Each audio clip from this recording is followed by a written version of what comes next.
Righto. Now this post is coming to you on behalf of everyone who does not care what they look like anymore. This is an angle that I would never, ever be caught dead in. Historically, and now I do not care.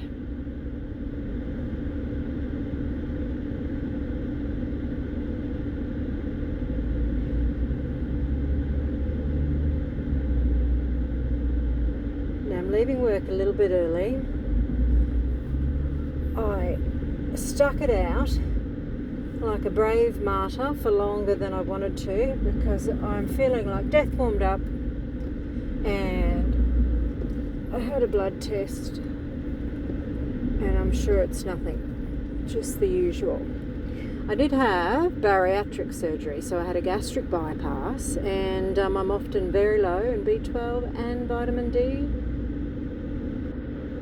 and iron, so I need infusions and needles all the time for that sort of stuff. So it's not consequence free, the old bypass, but I figure those things are easier than heart disease, cardiovascular, COPD, all those things.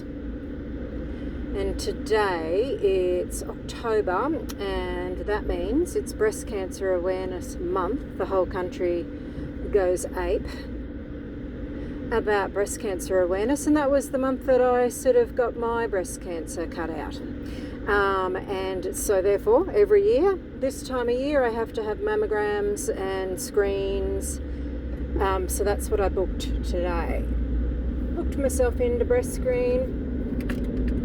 About to drive past it. Right here is breast screen. You don't need to see it, it goes without saying. And when I was 40, I'm 47 now, I was driving along this road exactly, right here, this very moment, this very set of lights, in fact. I had also chucked a sickie the whole day. It wasn't particularly that unwell, but I had a student with me and I was over it. And I thought, I'm going to throw her in the deep end. She can see all my clients and get a confidence up, get in there and take over. But then, of course, I felt guilty because I'm a very hard worker. I really am, honestly. And I don't do that sort of thing often at all. I usually do what I did today, which is go to work sick. Hi breast screen, hi pap smear. So I was feeling guilty right about here, and for some reason the spirits turned my car around that corner and I ended up back at the pap smear place. Because that's the sort of thing you sort of lose track of, and you thought, well, I'm due. So I just walked in, no appointment, to True, which is where I get my paps, and they had an appointment, walked straight in, got that done, and lo and behold, right next door is breast screen nowadays. And I thought, well, I'm 40, and I had that awareness that at 40, you're allowed to go and get a free mammogram for the first time, because I work at a hospital and, just life experience, and I was ready for that bit of knowledge. Went in, had my very first mammogram ever at 40, and I'll spare you the suspense, breast cancer straight away. Ooh. Lucky I got sleeves on, or you'd have, not only would you have this, but you'd also have me tuck shop in full view. So breast cancer, 40 years of age. Ambrose was 3, single mum, solo mum by choice. That's another story for another day. And so very, very, very, very, very, very lucky. Got it early. Had no reason to believe that I was going to be positive for that. So it was the spirits from beyond the grave, ancestors that sent me that day. They just knew. They had my back. And so here we are, living to tell the tale 7 years later. I had all the surgeries, all the medications, all the radiations. Didn't have chemo, so I'm very grateful for that. So you do 5 years of surveillance at the hospital where I work. How convenient. And it was the same when I was high-risk pregnancy. I just walk down the hall, they look after you, especially your own staff, Toowoomba. Like, I can't even tell you how beautiful, how wonderful, how proud I am to be a health worker, front line with all these wonderful colleagues, and they treated me like gold the whole journey, even across all the other hospitals, because to have breast cancer in Toowoomba, you have to almost go to every different hospital for every different part of the treatment. Don't even get me started. But anyway, that's okay. It's not hard to get around this lovely town. So, yep, here we are. Last year was the first year that I went back to breast screen for the first time for 5 years for my first just normal everyday annual mammogram without all the histrionics. And they found something, and, weeks of bloody nightmare, stress, trauma, more tests at the other hospital on the better machine. I had to fight like the blazes to advocate for myself, and had the contacts, and I was fortunate they took beautiful care of me.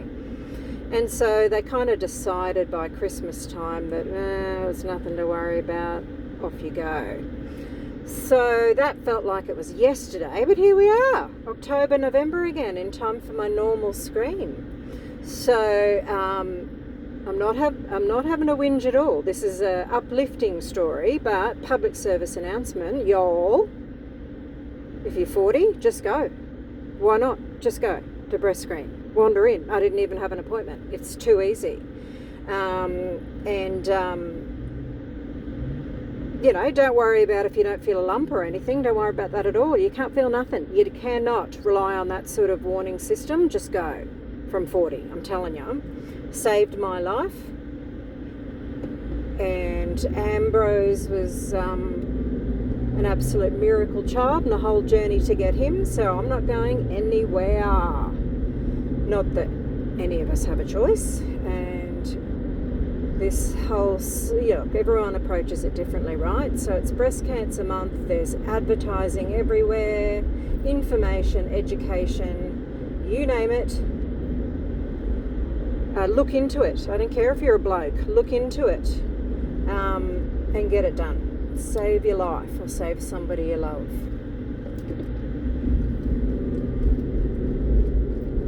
Because it's a big problem. The old BC.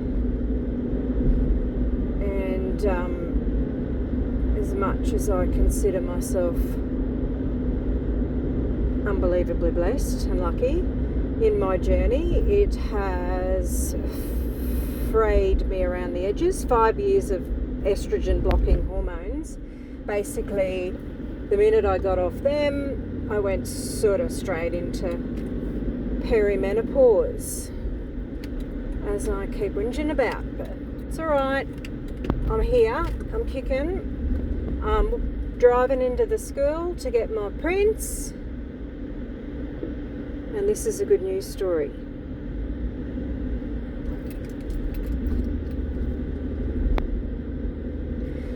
Ambrose is learning the unicycle. It's something they're doing at school this term, how to ride a unicycle. So what did I do? I made him watch a clip about the I'm the worst with names, the Love Your Sister campaign, and the fellow, it'll come to me in a minute, who rode the unicycle all around the country to raise awareness for medical research, and his sister Connie, who did pass away. And I made him watch the whole thing, the whole journey, the unicycling, and then the mental health, and then the cancer, and oh my God, it was a real eye-opener for little Ambrose. But if you're going to be the son of a social worker, you are going to be schooled in all the humanities and the strife. Very little shocks me, and he doesn't get too Twitter-pated by things either, which is good. Anywho, I will think of that guy's name. That's the one thing that's gone with the Perry. Names. Gone. Names. They probably weren't my strength. And in my profession, that's a bit of a shame, because that's really a hugely important to remember people's names, but we figure it out. Alright, now I've got to figure out this nightmare that is the car pickup queue. It's still utterly confusing. Alright, I will land here behind the Land Rover Discovery. Alright, enough of that. Such a bargain. See you guys. Breast cancer. Feel your breasts. Get onto it. Mammograms. 4D. Save your life.